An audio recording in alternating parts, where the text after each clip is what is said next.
Yo, ha. You're not rocking with the bass. On. Todellista. Ja. Hyvät naiset ja muu.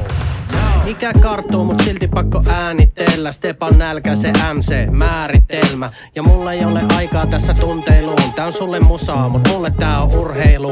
Luon vanhasta uuden niinku artesaani. On sanojen arsenaali, keikka on karnevaali. Rokattu on klubit ja 1000 salit. Black Jack Johnson, Muhammad Ali. Ekat 5 vuotta nukuin muiden lattioilla. Ilman liksaa, mutten koskaan tappiolla. Ja näin tän tulevan niinku Aino Kassinen. Jotkut laulaa mun lauluja niiden lapsille. Ja hyvä niin, sillä yhtäkään ei jätetä sivuun. Me tehdään musaa, sillä musiikki on lääkettä kipuun. Viesti suora, minä en halua hämmentää sinua. Jos asettu ehdolle, niin äänestä minuun. Pakko heittää propsit mun isälle,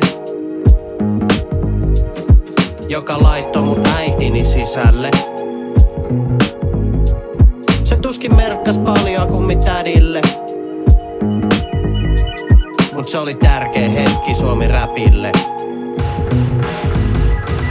Mun on saatava sieluruoka rinna alle. Mitä tulee räppiin, katso pinna alle. On livenä parketilla, radiotaajuuksilla. Jos sanon rokkaavani päivä, se sisältää myös illan. Se on mahtavaa mitä saa aikaan kirjaimilla. Voit rakentaa sillan pelkällä hip-hopilla. Wow, superaktiivinen. Sen vuoksi moni luulee, että on fiktiivinen. Propsit McTobias on mun hyvä kaveri. Tai siis ystävä, mut kaveri vaan rimmaa paremmin. Ja vaikka onkin jätkä, rokkaa kuin Virpi Kätkä. Lihaa säästämättä, laadusta tinkimättä. Tää on aitoa kakkaa, muuta ei tarvi takkaa. Mut lähde menee, jos joku soittaa appaa. Tää on lentävä tyyli, mut se ikinä sakkaa. Meikä ei stressaa, sillä stressi tappaa. Pakko heittää propsit mun isälle,